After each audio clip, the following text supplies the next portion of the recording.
प्रतिज्ञा जी ने देखा कि वह वॉशरूम की तरफ जा रही है, तो वह भी उसके पीछे लपक हुए आई। वॉशरूम पहुंचने से पहले रास्ते में ही उसने थोड़ी सी उल्टी हो गई। प्रतिज्ञा जी ने उसे वॉशरूम तक पहुंचाया और जब वह वापस आई तो यह देखकर हैरान रह गई कि प्रतिज्ञा जी ने सारा फर्श साफ कर दिया था। सुगंधा हैरानी से बोली, मम्मी जी साफ कर लेती ना, आपको यह सब साफ करने की क्या जरूरत थी। प्रतिज्ञा जी होले से मुस्कुराई और कहने लगी, तो क्या हुआ बहू, ऐसे समय में तुम्हारी देखभाल करना मेरी जिम्मेदारी बनती है।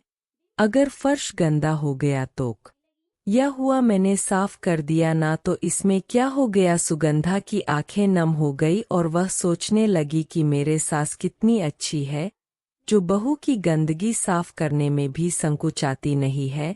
वह झट से जाकर अपनी सास के गले से लग गई और प्रतिज्ञा जी ने उसके माथे को चूमते हुए कहा, तुम जाओ बह अपने कमरे में आराम करो, मैं थोड़ी देर में तुम्हारे लिए जूस लेकर आती हूँ। सुगंधा माँ बनने वाली थी और आजकल उसकी तबीयत कुछ ढीली सी चल रही थी। डॉक्टर ने कहा था कि पहले 3 महीने थोड़ी दिक्कत रहेगी, बाद में धीरे धीरे सब ठीक हो जाएगा। वैसे तो सुगंधा को जब पता चला था कि वह प्रेग्नेंट है तो वह बहुत घबरा गई थी, क्योंकि उसने अक्सर सुना था कि इसमें बहुत ज़्यादा उल्टियाँ होती है, लेकिन उसे ज़्यादा दिक्कत नहीं हो रही थी। बस कभी कभार उल्टी हो जाती थी और चक्कर आने लगते थे, लेकिन उसकी सासू माँ उसके साथ थी तो उसे किसी बात की चिंता करने की जरूरत नहीं थी। देखते ही देखते 1-1 महीने बीते जा रहे थे।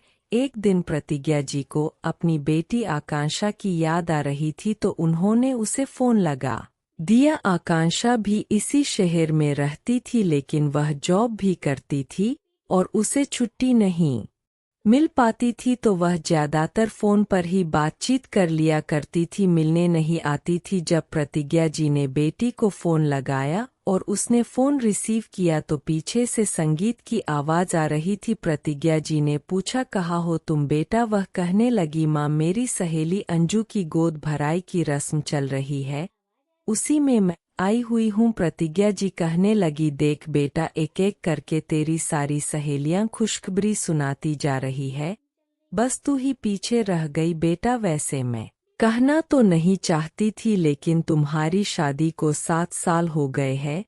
जानती हूँ मैं कि तुम अभी बच्चे नहीं चाहती हो, लेकिन देखो ज्यादा देर करना ठीक नहीं है। इसे बस एक सलाह की तरह समझ लो और मेरी बातों के बारे में सोचना। तुम पर कोई दबाव नहीं बना रही हूँ, कहीं ऐसा ना हो जाए कि ज्यादा देर करने से कुछ प्रॉब्लम हो जाए। देखो मेरी बातों का बुरा मत मानना, तुम इसे बस सलाह की तरह ही लेना। प्रतिज्ञा जी ने अपनी बेटी को समझाया और आकांक्षा बिल्कुल भी यह सब बात सुनना नहीं चाहती थी, लेकिन आकांक्षा को जरा भी अच्छा नहीं लग रहा था। वाह कहने लगी, ओफो माँ, इस भागती दौड़ती जिंदगी में बच्चे पालने का समय किसके पास है। मुझे अभी बच्चे नहीं चाहिए। वैसे भी तुम्हारी बहू प्रेग्नेंट है, तुम अपने सारे शक उसके साथ पूरे करो, बस मुझे इस बंधन में बांधने की कोशिश मत करो। इतना कहकर उसने गुस्से में फोन रख दिया। प्रतिज्ञा जी सोचने लगी कि कहीं ऐसा ना हो कि अपनी नादानी में यह कोई गलत फैसला ले ले, लेकिन आजकल के बच्चे को समझाना कितना मुश्किल काम है, या वह जानती थी, इसलिए उन्होंने अपनी बेटी पर ज्यादा दबाव नहीं बनाया और उसकी जिंदगी का फैसला उसके हाथों में ही छोड़ दिया। एक दिन प्रतिज्ञा जी अपनी बहू के लिए अनार का जूस बना रही थी, तभी उनके फोन की घंटी बजी। आज सुबह से ही उनकी बहू की तबीयत कुछ ठीक नहीं थी। उन्होंने फोन रिसीव किया तो उधर से आकांक्षा कहने लगी, माँ सुनो ना, आज मेरे यहाँ कीड़ी पार्टी है और तुम्हें तो पता ही है कि सबको तुम्हारे हाथ का बना हुआ खाना कितना अच्छा लगता है, तो तुम घर आ जाओ ना, मेरी थोड़ी मदद कर देना। प्रतिज्ञा जी हैरान रह गई और वह कहने लगी, बेटा तुझे तो पता ही है कि तेरी भाभी प्रेग्नेंट है, उनकी तबीयत भी आजकल कुछ ठीक नहीं रहती है। अभी सुबह ही उसने उल्टी कर दी थी, उसने कुछ खाया भी नहीं है। मुझे उसका ध्यान रखने के लिए उसके पास रहना पड़ेगा ना, ऐसे में मैं कैसे आ सकती हूँ? तुम किसी खाना बनाने वाली को बुला लो बेटा, आकांक्षा नकते हुए बोली। माँ, मैं देख रही हूँ जब से भाभी प्रेग्नेंट हुई है तब से तुम केवल उन्हें ही महत्व दे रही हो, कभी भी तुम्हारे पास मेरे लिए वक्त नहीं होता है। माँ, कहीं ऐसा तो नहीं कि मैं अभी माँ नहीं बनना चाहती तो तुम भाभी को ज्यादा महत्व देने लगी हो? तुम आज बता ही दो कि तुम्हारे लिए बेटी की खुशियाँ जरूरी है या बहू के नखरे? अगर तुम दिन भर के लिए मेरे पास आ जाओगी तो क्या भाभी अपना खुद ख्याल नहीं रख सकती है क्या? वह प्रेग्नेंट है, कोई गंभीर बीमारी तो नहीं हुई है उन्हें कि दिन भर वह अकेले भी ना रह पाए? बेटी बात सुनकर प्रतिज्ञा जी सोच में पड़ गई कि बेटी के मन में कितनी कड़वाहट भर गई है। वह अपनी मां की प्रेम की परीक्षा लेना चाहती है। फिर प्रतिज्ञा जी ने फैसला किया कि बेटी की बेट की बातों में आकर वह बहू के साथ कुछ गलत नहीं करेंगी। ऐसे ही बहू की तबीयत खराब थी, उसे चक्कर आ रहे थे, ऐसे में उसका ध्यान रखने के लिए कोई तो घर पर होना ही चाहिए था। उन्होंने काफी देर तक सोचा, फिर धीरे से बोली, देखो बेटा, मैं बेटी और बहू में मैं कोई भेदभाव नहीं करती। अगर मैं बहू को इतना प्यार करती हूँ तो तुम तो मेरी बेटी हो। जब जिसे जहाँ ज्यादा जरूरत होती है वहाँ पर रहना मैं पसंद करती हूँ। फिलहाल मेरी जरूरत यहाँ पर ज्यादा है, लेकिन मैं तुम्हारी खुशियों के लिए कुछ भी कर सकती हूँ। मैं वहाँ तो नहीं पाऊंगी, लेकिन बेटा एक बात बताओ, अगर तुम्हारी भाभी की जगह तुम होती और तुम्हारी जगह तुम्हारी भाभी होती, वह मुझे किडी पार्टी में खाना बनाने के लिए अपने घर पर बुलाना चाहती और तुम प्रेगनेंसी में अकेले घर में पड़ी रहती, तुम्हें चक्कर आ रहे होते, तुम्हें उल्टियाँ हो रही होती और ऐसी अवस्था में मैं तुम्हें छोड़कर जाती तो तुम्हें अच्छा लगता क्या? शायद उस वक्त तुम्हें मुझे यह पाठ पढ़ाती कि बेटी के प्रति फर्ज पहले निभाना चाहिए, और ऐसे भी इंसानियत की दृष्टि से भी देखा जाए तो प्रेग्नेंट औरत की देखभाल ज़्यादा जरूरी होती है।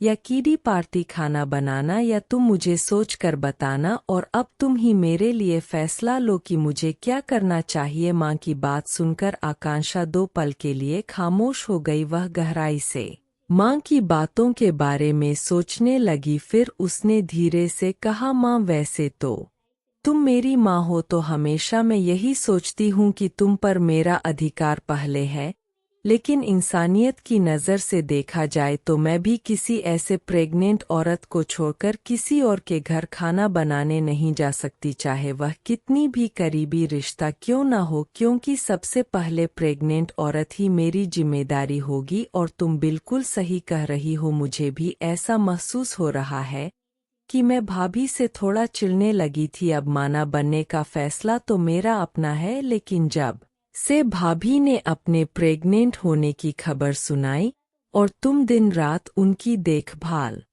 में जुट गई तो मुझे थोड़ा बुरा लगने लगा कि मेरी माँ होकर तुम भाभी का ध्यान क्यों रख रही हो। लेकिन ऐसे समय में सच में भाभी को तुम्हारी ज्यादा जरूरत है।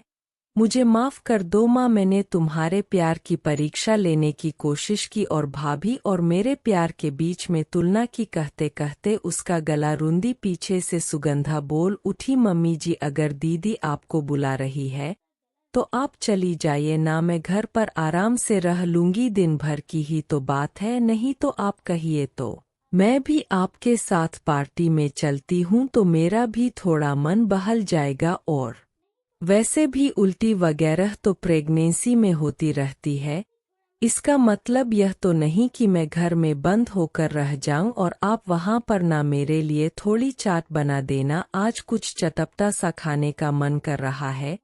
बहू की बात सुनकर प्रतिज्ञा जी का चेहरा खिल उठा। उन्हें लग रहा था कि कहीं बहू को बुरा ना लग जाए कि ऐसी अवस्था में उसे छोड़कर वह बेटी के घर पार्टी में जाना चाहती है। अब बहू ने यह बात बोल दी थी, वह तो खिल उठी और कहने लगी, देख रही है, आकांक्षा अपनी भाभी को भाभी पार्टी में आना चाहती है।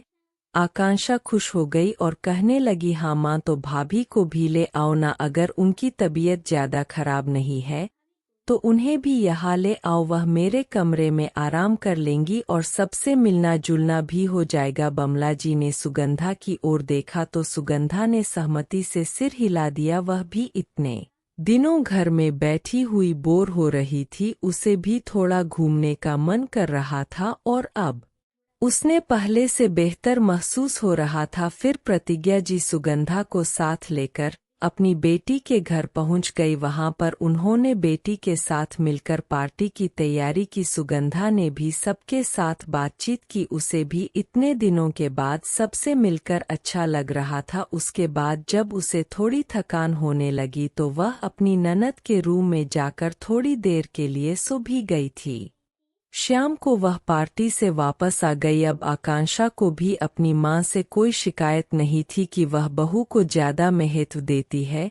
इधर प्रतिज्ञा जी ने भी देख लिया था कि बहू कितनी अच्छी है, जो अपनी ननद की खुशियों के बारे में भी सोचती है, और आकांक्षा भी समझ गई थी कि उसकी भाभी और मां से ही उसका मायका है, तो दोनों मिलजुल कर रह रहे हैं, तो यह तो अच्छी ही बात है।